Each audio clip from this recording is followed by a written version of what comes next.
Essa é mais uma aula do curso preparatório CPA20 que mais aprova em todo o Brasil. Essas pessoas que você está vendo aqui foram aprovadas com o nosso método e logo será a sua vez, a sua aprovação. Não se esqueça que na plataforma de estudos da Banco você tem acesso a mais de 1000 questões com respostas em vídeo de múltipla escolha, um caderno de questões dissertativos, algo que só a Banco tem para facilitar a sua memorização do conteúdo e um suporte especializado via WhatsApp com vários professores de segunda a segunda. O link para você acessar está aqui na descrição desse vídeo. Tenha uma ótima aula. Bom, pessoal, então vamos dar início aqui à nossa segunda aula. Nessa segunda aula, para ficar mais didático, para ficar mais tranquilo o seu entendimento e também o tempo dessa aula, eu vou dividir aqui ela em dois riscos. A gente vai falar de risco sistemático e não sistemático e também vamos falar de risco de crédito. Depois a gente vai dar sequência para dividir aqui o conteúdo para ficar melhor assimilado aí por você, beleza? Então, bora aqui pro slide que a gente vai falar tudo sobre esses tipos de risco. Então, vamos lá. Deixa eu colocar aqui, ó. Vamos entender, então, quem são esses caras aqui. Risco, cadê aqui? Vou marcar texto, foi. Risco de mercado, ou seja, sistemático e não sistemático. Renan, que é isso de sistemático, não sistemático? Já começou com palavra difícil. E ainda mais tem esse desenho aí embaixo que eu não estou entendendo nada.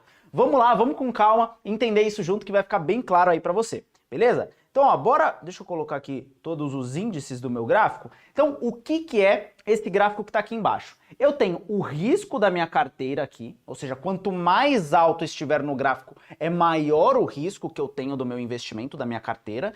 Aqui é o número de ativos da minha carteira, ou seja, quanto mais para a direita, maior é o número de ações, de ativos que eu tenho dentro da minha carteira de investimentos. E aqui a gente já vai chegar para entender o que seria esse risco sistemático. Primeiro ponto que eu quero falar para você é suponha, deixa eu pegar agora uma caneta vermelha. Suponha que você tem aqui uma ação da Petrobras. Beleza, você tem uma ação da Petrobras na sua carteira, um ativo. Então eu vou colocar aqui, ó, um ativo. Beleza, um ativo, show de bola. 100% da sua carteira, 100% da sua carteira é Petrobras, você só tem esse ativo. Vamos supor que o preço do petróleo tá subindo, tá tudo certo, sua carteira tá arrebentando. Só que se porventura acontece algo específico com a Petrobras, você só tem ela na carteira. Se acontecer algo, por exemplo, com Magazine Luiza, não vai influenciar em nada na sua carteira, porque você não tem nada relacionado a ela, você só tem Petrobras, que está precificada ali de acordo com o preço da commodity do petróleo. Então, se porventura acontece alguma regulamentação, alguma queda naquele preço, você concorda que toda a sua carteira, 100% dela está exposto a risco específico da Petrobras? Então, o seu risco por ter só um ativo na carteira, ele é muito alto, ó. Então, vou até desenhando aqui, ó. O seu risco ele está aqui, ó, nesse alto. Nesse alto não, nesse patamar. Ou seja, muito alto. Quando você só tem um produto, porra, 100% tá aqui. Se der tudo certo, beleza, tô feliz, nadando em grana. E se der tudo errado, você perde tudo? Você perde metade da sua carteira? A ação tá em R$20. Deu um problema lá no petróleo, a ação foi precificada em 10. Opa, eu perdi aí metade do meu patrimônio porque eu só tinha esse ativo. Então, aí você decide, não, beleza, agora eu vou colocar aqui, por exemplo, deixa eu apagar, vou colocar além da Petrobras, vou colocar outra ação. Vamos pensar aqui, vamos colocar MRV. Agora a gente vai falar aqui do setor de construção. Vamos colocar aqui MRV, acho que é assim o código, não lembro. MRV, beleza, agora eu tenho 50% em Petrobras e 50% em MRV. Opa, deu pau no petróleo, beleza, 50% da minha carteira foi afetada. Os outros 50% não tá nem aí, a atividade tá arrebentando, produção, tá tudo alto, então deu uma equilibrada. Então quando eu coloquei outro ativo aqui, opa, agora o meu risco da carteira ele veio para cá. Eu já estou diminuindo o risco da minha carteira. Tenho duas ações agora, 50-50. Vamos supor que eu coloco mais uma ação aqui, mais outra ação aqui, 25% em cada uma agora. 25, 25, 25 e 25. Você concorda que quando eu for colocando o número de ativos aqui, eu vou diminuindo o risco da minha carteira? Ó, vai caindo para cá, vai caindo para cá, e esse meu risco ele vai fazendo isso aqui, ó. Ó, ele vai caindo. Só que chega um momento, primeiro, né, por que ele vai caindo? Porque eu estou aumentando o pool de empresas, o pool de ativos na minha carteira, e se acontece algo com a Petrobras, antes, como eu só tinha ela, impactava tudo, por isso que meu risco era muito alto. Agora, como eu tenho umas 10 empresas, nossa, aquilo ali é só um pedacinho da minha carteira, o risco está todo diluído. Então, basicamente, quando eu aumento o número de ativos... Ai, meu Deus, foi tudo embora. Mas, beleza, o mais importante é o gráfico aqui que a gente estava desenhando. Cadê aqui o vermelho? Ó, quando eu vou aumentando o número de ativos, eu vou diminuindo o risco da minha carteira. Então, a ideia geral é essa, só que chega um momento que não importa o tanto de ativos que eu tenho na minha carteira, eu posso ter 20, posso ter 30, posso ter 50, porque tem um momento em que acontece o que a gente chama de risco sistemático. É o risco do sistema como um todo colapsar. Por exemplo, um coronavírus. Não importa se eu tenho Petrobras, MRV, Vale, Gol, não importa, tudo vai cair. Não vai ter uma ação sequer que vai ficar de boa, porque é o risco do país inteiro, é o risco mundial, o risco do sistema como um todo, da conjuntura econômica que está afetando todo o mercado acionário, por exemplo. Então, por isso que esse risco sistemático, ó, que está aqui embaixo, eu não tenho como eliminar. Eu não tenho como, apesar da diversificação ou com a diversificação, eliminar ele. Ele sempre vai estar presente. Então, aumentando o número de ativos da minha carteira, eu consigo diminuir o risco não sistemático, que não depende do sistema, depende da própria ação, é um risco específico, então pode aparecer na sua prova como risco não sistemático ou risco específico. Ah, o risco específico da Petrobras, o risco específico da Azul, que se ferrou por causa do coronavírus, dos voos, é algo específico. Mas quando a gente está falando de um impeachment, de um Joesley Day, por exemplo, de ações que acontecem no sistema, não importa qual ação que eu vou ter, todas as ações provavelmente vão estar caindo, então você não tem como eliminar esse risco, beleza? Então a gente chama o risco que eu consigo eliminar com a diversificação de risco não sistemático, não depende do sistema, depende ali da minha diversificação, e o risco sistemático é o risco do próprio sistema, beleza? Então, ó, vamos entender aqui, ó, deixa eu colocar aqui um resuminho, para realmente ficar bem claro esse conceito. Então, ó, risco não sistemático pode ser reduzido pela diversificação. Opa, só tinha Petrobras? Aí eu tô dando bobeira. Vou colocar mais uma, outra aqui. Opa, tô reduzindo todo o meu risco não sistemático. Olha da onde eu saí, ó, e reduzi tudo isso. Então, tudo isso aqui pode ser reduzido através da diversificação. Já o risco sistemático, o risco do sistema, não é reduzido pela diversificação.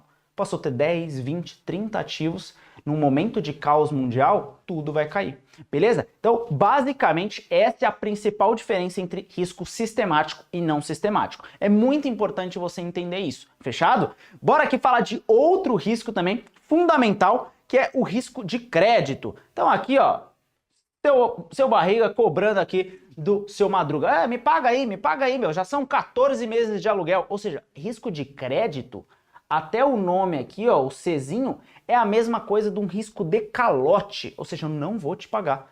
Eu tenho ali uma dívida com você, falo que vou te pagar em 2 anos, quando chega eu não te pago. Então isso é o risco de crédito, a avaliação da capacidade de pagamento de um credor. Ou seja, será que eu como credor consigo arcar com as minhas dívidas? Consigo pagar essa emissão de um título, por exemplo? E isso é muito comum, por exemplo, para avaliar o conceito de um país. Então, ó, é conhecido também como risco de calote, é você dar um calote na dívida pública, por exemplo, quando a gente fala de um país, a gente vai entender isso bem a fundo, tá? Está presente nos títulos de crédito ou de dívida. Então vamos entender aqui quando a gente fala de um país. A gente tem o Brasil, por exemplo, que vai lá e emite um tesouro pré-fixado 2026. O tesouro aí, a plataforma, né, do governo, emitir esses títulos para investidor pessoa física. Então ele coloca lá Tesouro Selic, Tesouro IPCA, Tesouro pré-fixado para 2026, 2031. Ou seja, qual que é a garantia que eu vou receber esses 11,91 até 2026? Desde que o Brasil cumpra todos os anos me pagando isso. Pode acontecer, como já aconteceu na Argentina, mais de 8, 9 vezes, não pagar essa dívida. Ou seja, você compra um título lá e não paga. Então, o risco de se investir na Argentina, ele é muito mais alto do que se investir no Brasil.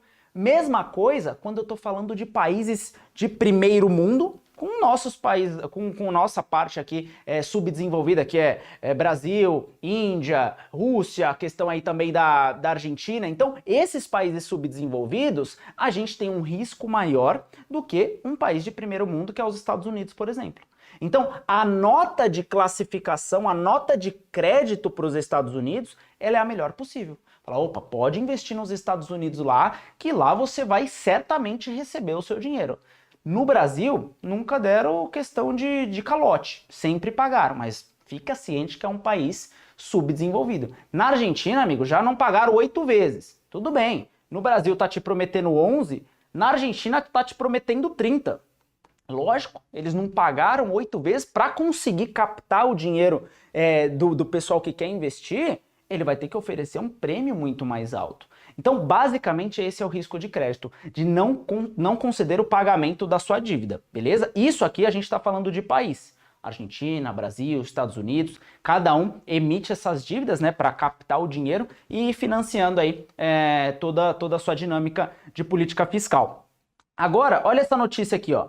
Percepção de risco fiscal do país aumentou, com gastos extras do programa Auxílio Brasil, diz Moody's. Moody's é uma das agências classificadoras de risco. A gente já vai ver no próximo slide quais são as principais. Então, a percepção do risco brasileiro, do risco fiscal, aumentou. Por quê? Opa, o Brasil tá gastando muito, cara. Tá imprimindo dinheiro, tá colocando muito dinheiro na economia. E aí, será que esses caras não vão dar um calote depois? Será que esses caras estão com tanta grana assim? Então a percepção de risco aumentou. Aí você fala, putz, será que o Brasil vai me dar um calote? O risco de crédito do Brasil aumentou. Então sempre vai ter essa questão. Lembra lá na primeira aula que eu comentei de risco-retorno? Se o meu risco é maior, provavelmente o meu retorno exigido vai também ter que ser maior. Opa, eu vou investir nos Estados Unidos e no Brasil. Qual que é mais seguro? Estados Unidos. Qual que é mais arriscado? Brasil. Quem tem que me pagar mais então? Brasil. Brasil vai me pagar 11, Estados Unidos vai me pagar 2. Entendeu? Na visão dos países eles estão assim. Pô, Estados Unidos, eu sou bem tranquilo, amigão. Quer investir comigo? Eu te pago 2, mas seu dinheiro tá super seguro aqui. Certamente eu vou te pagar. É 2%, mas tá tranquilo. O Brasil já fala, opa, eu tenho um pouquinho de risco aqui, mas investe comigo também. Toma 11%, eu vou te pagar. Olha meu histórico, já tá meio que implorando, entendeu? Então essa é a dinâmica. Bom, então vamos entender aqui quem classifica esse nível de risco, esse risco de crédito mais alto ou mais baixo, tá? Lembrando que a gente tem aqui tanto o risco do país, né, o risco de crédito de um país contra o outro, risco do Brasil comparado com o risco dos Estados Unidos. A gente também tem aqui na questão de CDBs, LCIs e LCAs, que quem emite são bancos. Então, o Banco Itaú ele tem um risco muito mais baixo do que o Banco do José, por exemplo. Entendeu? O Banco do Itaú o Banco Itaú tem mais de 98 anos de história, tem toda aquela questão do lucro ser muito bom. Então, o nível de risco dele é mais baixo. Já o Banco do José está há uns 10 anos no mercado, ainda não está tão sólido como é um Itaú, por isso que o risco dele vai ser mais alto, beleza? E essa classificação são através dessas letrinhas aqui.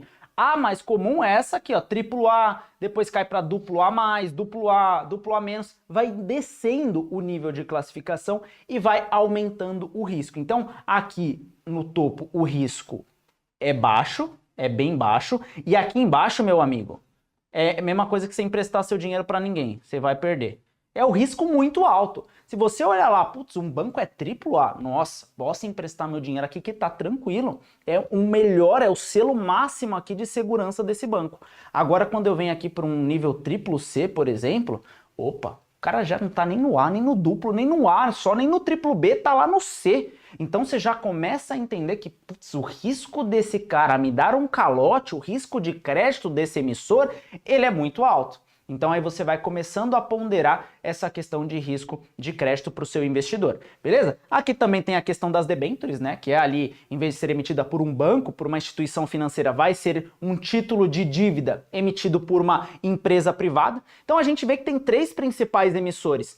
O título de dívida pública, que é o do governo, que a gente viu a bandeirinha do Brasil ali no slide passado.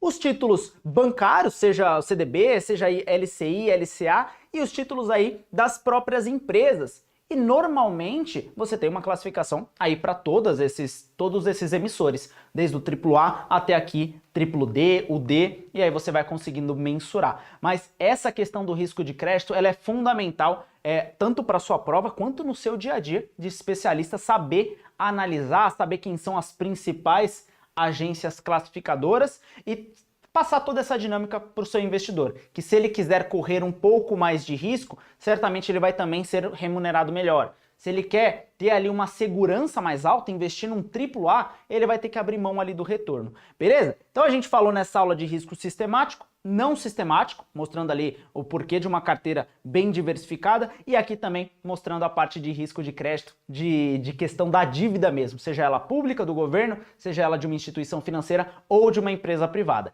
Beleza? Então te vejo na próxima aula e muito obrigado, tamo junto! Eu não canso de dizer que se você acredita na sua aprovação, são pelo menos 2 pessoas acreditando, porque eu vou com você até o final da sua jornada. Eu deixei separado aqui na descrição desse vídeo o link da nossa plataforma de estudos, caso você queira mais questões dissertativas para memorizar o conteúdo e um suporte especializado de professores para tirar todas as suas dúvidas. Vamos juntos até a sua aprovação.